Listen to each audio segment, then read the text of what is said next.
Hi, Albuquerque moms. Thanks for joining us today. We have a little roundtable discussion with some of our contributors to ABQ Mom. We all have different ages of children, and today we are particularly talking about screen time, the subject. And this discussion is actually sponsored by Xfinity, and they have some tools that I'll tell you about a little bit later to help monitor your children's screen time and to help keep them safe on the internet. So thanks, Xfinity, for bringing us this talk today. I'm going to have each of these team members introduce herself and tell a little bit about her family and just maybe her and the rest of her family's approach to screen time and internet safety. So first up, I have Jay. Jay, you want to introduce yourself to everybody? Sure. Hi, I'm Jay. I am a mother and a grandmother. I have 6 school-age children in our house right now, ages 5 and 6, who are my grandchildren, and then 9, 10, 13, and 17. And then my 20-year-old also lives here. My approach to internet safety and screen time is more of educate, communicate, and trust and verify. And that's pretty much what we do. We don't really use a whole lot of parental controls or apps like that. Mm-hmm. I love how succinct that is. You've said that a few times. That's good. It was well thought through. Sarah, tell us a little bit about your family and how you approach all this. So I have 2 kids. I have a 13-year-old and a 7-year-old, almost 8. And we are also what I like to call people an electronic friendly household. My kids are more often on electronics than not. But our philosophy is also to make sure that we discuss dangers with our kids and that they're very aware of what's possible.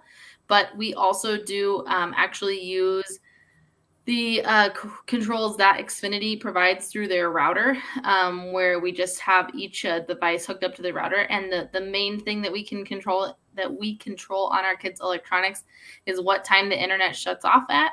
And that's to make sure we get to bed at the right time, because in our house, school comes first. And then as long as that's done, electronics are fair game.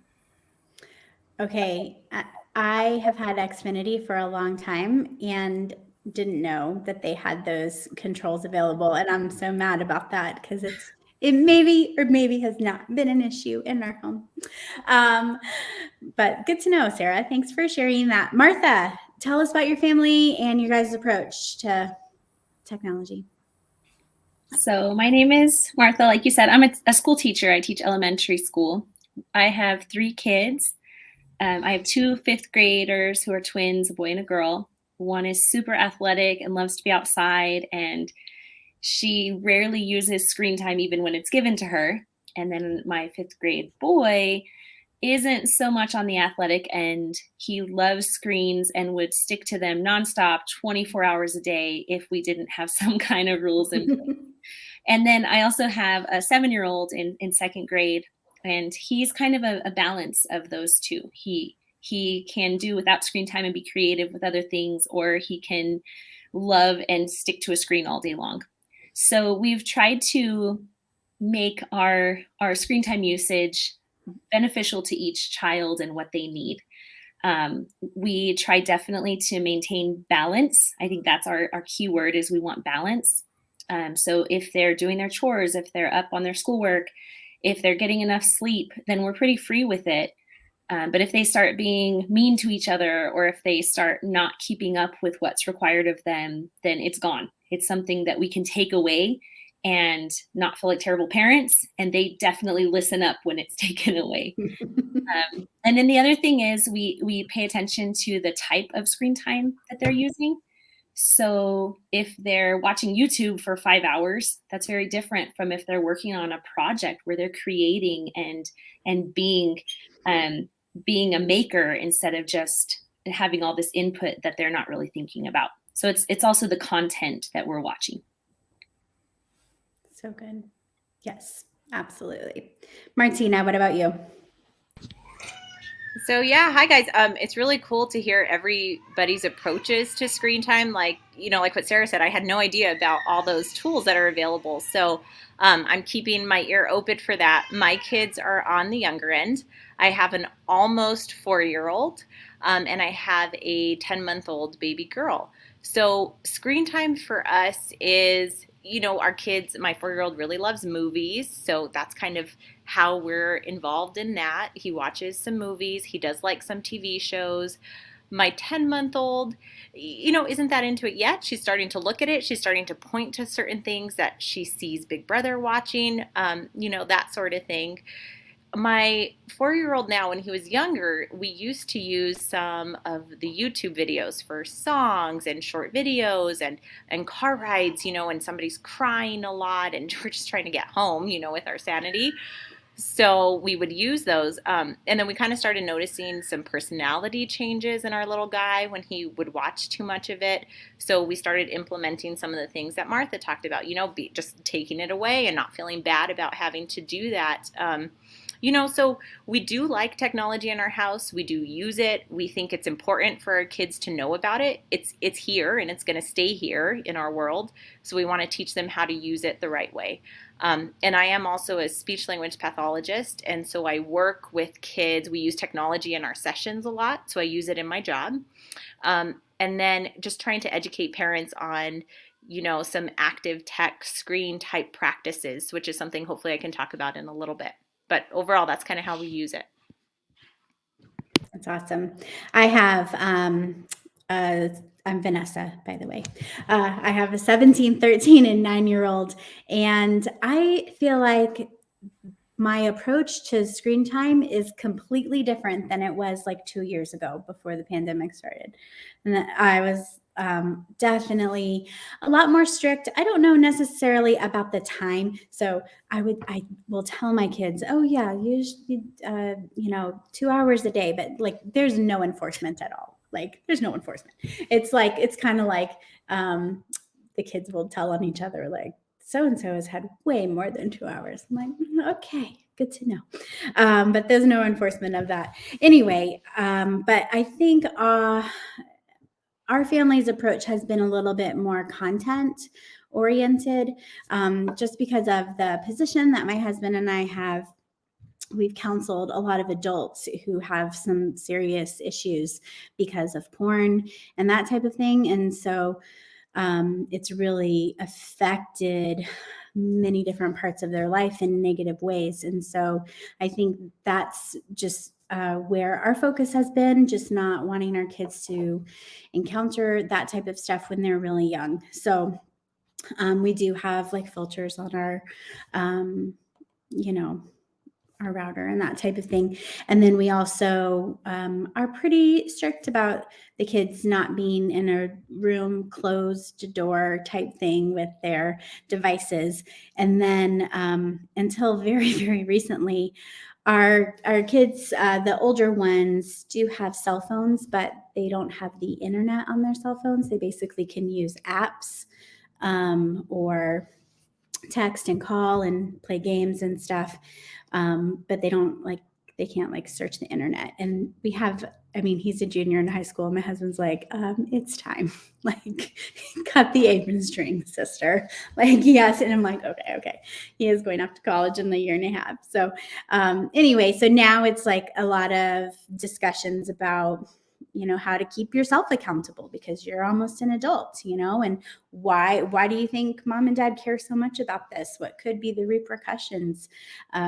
If you're using screens for too long or using them for things that are not helpful and good for you. So that's kind of where our family lies in all of that. But I have a question particularly for Martha and Martina. I feel like your professions in particular give you a little more credibility and insight regarding this topic.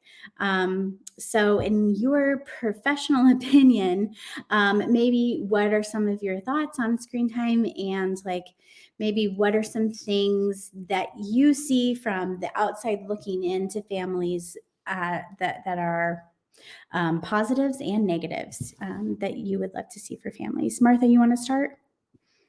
Sure, I'd love to. So I really feel like the biggest thing to remember is that not all content is equal. So there are some apps that are incredible that students can use to hone their skills in reading and writing and math, and those are very beneficial uses of their time. There are other games that are just kind of mindless, just repetitive sounds that are just continuing again and again that don't really help students practice the skills that they need. And they're lots of fun, but they might not be as beneficial as some of the other apps or programs that are available. So I think that as adults, it's our job to make sure that what's available to our kids on their iPads or whatever screen they're using, that it is beneficial for them and that it meets their need. So you don't want a third grader continuing to play a game that's made for first graders or first grade level. You want to make sure that it fits their need and their ability level.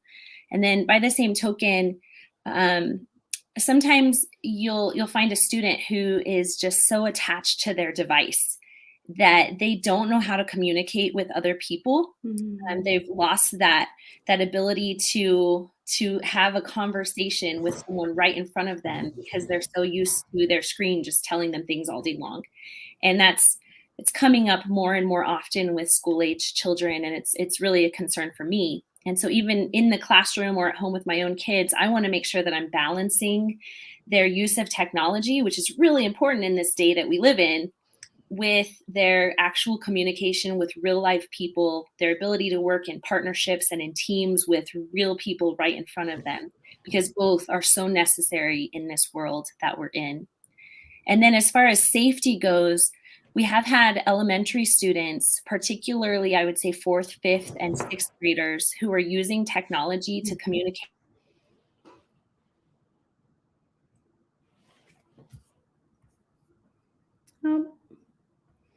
Martha, I think we lost you. To monitor and keep track of. So those are some things that are on my mind and on my heart. You cut out for a second there, Martha, but I love that. Like this. So yes, there are many different ways to talk with other kids. One thing I didn't realize was happening is messaging over Pinterest. Is a thing right now. It's everywhere. You can message through Canvas, which is in so many schools these days, or through Zoom. Zoom has its own messaging, and that's where our kids were getting in trouble at our school site. We had to take Zoom off of their devices because they're messaging pictures and things to each other that are just not appropriate. Yep. So interesting. Good to watch. All right. Good to know. Martina, let us know your professional opinion. Yeah. So just like Martha, I work in the school systems too. But when I kind of think about technology and our kids and how they're using it, I kind of like to think about it in different age groups. So when I first think about it, I like to think about it like from, birth through toddler. That's kind of our kids' first experiences with technology.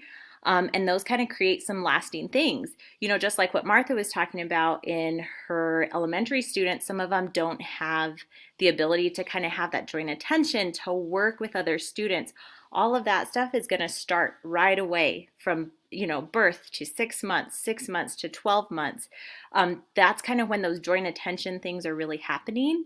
So it's really important. So that's why I try to tell my families that have the babies and that use technology, let's do active tech practices.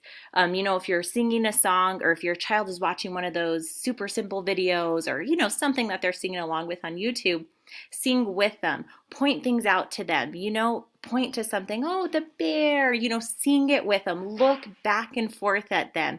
That's kind of how to have an active tech practice. We're not just having it playing in the background. We want to actively engage with them. We want them to see us looking at it with them and then us looking at them. That's kind of how we bring everybody into that technology moment. So that's kind of what I like to think about for our little ones. As they get a little bit older, I like to start thinking about a little bit longer. Let's engage them in not just short 2-minute YouTube videos, because that's creating, some of our kids don't have an attention span to go longer. So we want to think about, longer TV shows. We want to think about talking to them while they're watching that TV show. What happened? What happened right there? Did you see that? How does he feel? Is he sad? Is he crying? How do you know what's going to happen next? We want to add those kinds of questions in at times while our kids are watching some of these videos, either for leisure or for school purposes, to make sure they understand that. I think that those are important. The other thing is, I just recently started working at a high school level.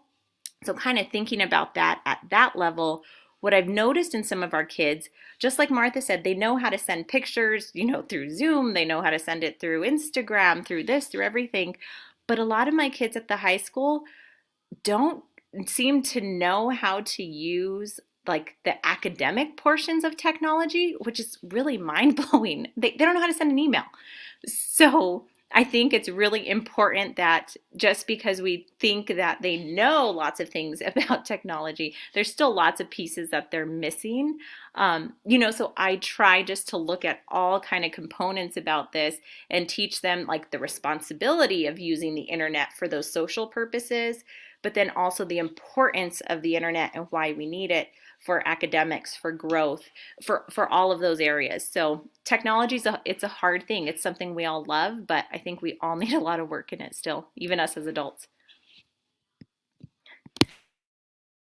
Are you saying I watch Netflix too much? Thank you, Martina and Martha. That's really helpful stuff. That's so good.